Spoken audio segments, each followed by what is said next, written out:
महाभारत के प्रमुख पात्रों में से एक मगध के सम्राट जरासंध थे, जो अपनी शक्ति, पराक्रम और दानवी स्वभाव के लिए प्रसिद्ध थे। दूसरी ओर श्री कृष्ण, जिन्हें योगेश्वर और रणनीति के अद्वितीय ज्ञाता के रूप में जाना जाता है, ने अधर्म के नाश के लिए अनेक युद्ध लड़े। जरासंध और श्री कृष्ण के बीच संघर्ष महाभारत के प्रमुख घटनाक्रमों में से एक था। इसमें हम इस ऐतिहासिक युद्ध के कारण, घटनाएं और परिणामों का विस्तार से वर्णन करेंगे। जरासंध मगध के प्रतापी सम्राट थे, जो बृहद्रथ के पुत्र और महाबली थे। उनकी जन्म कथा भी बहुत रोचक है। उनके पिता बृहद्रथ को संतान प्राप्ति नहीं हो रही थी। तब उन्हें चंडकौशिक ऋषि से एक फल प्राप्त हुआ, जिसे उन्होंने अपनी 2 पत्नियों में बांट दिया। परिणाम स्वरूप दोनों ने आधे आधे शरीर वाले 2 बच्चे जन्मे। यह विचित्र संतान मृतप्राय थी। तब एक राक्षसी, जिसका नाम जरा था, ने अपने माया से उन दोनों टुकड़ों को जोड़ दिया, जिससे वह शिशु जीवित हो गया। इसी कारण उसका नाम जरासंध रखा गया। जरासंध एक महान योद्धा थे और उन्होंने अपनी शक्ति से मगध साम्राज्य को अपार वैभवशाली बना दिया। वे शिव के भक्त थे और उन्होंने कई राजाओं को पराजित कर उन्हें बंदी बना लिया था। उनका उद्देश्य उन सभी राजाओं को बलि देकर महादेव को प्रसन्न करना था। जरासंध और श्री कृष्ण के बीच शत्रुता के कारण कंस का वध।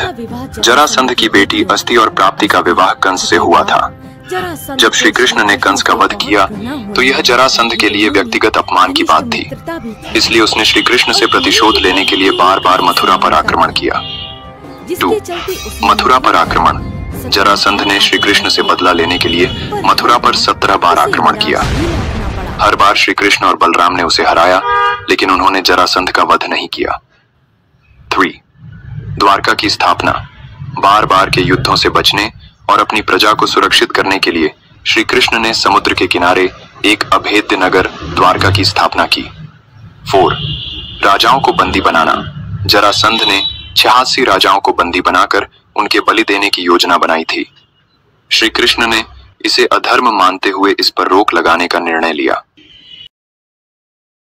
राजसूय यज्ञ करने का निश्चय किया तो श्री कृष्ण ने सुझाव दिया कि पहले जरासंध का वध करना आवश्यक है, क्योंकि जब तक वह जीवित रहेगा तब तक कोई भी राजा भयमुक्त नहीं रह सकता।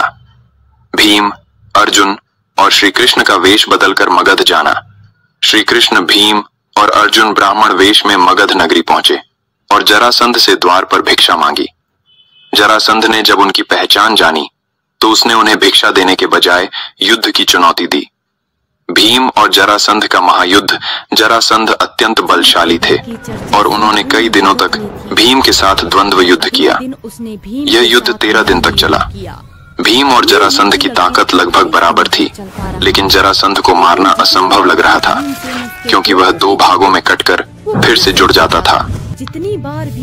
जब भीम जरासंध को मारने में असफल हो रहे थे, तब श्री कृष्ण ने उन्हें एक पत्ता फाड़कर 2 टुकड़ों को अलग दिशाओं में फेंकने का संकेत दिया। इस संकेत को समझकर भीम ने जरासंध के शरीर को बीच से फाड़कर 2 भागों में अलग अलग दिशाओं में फेंक दिया, जिससे वह फिर से नहीं जुड़ सका और उसकी मृत्यु हो गई।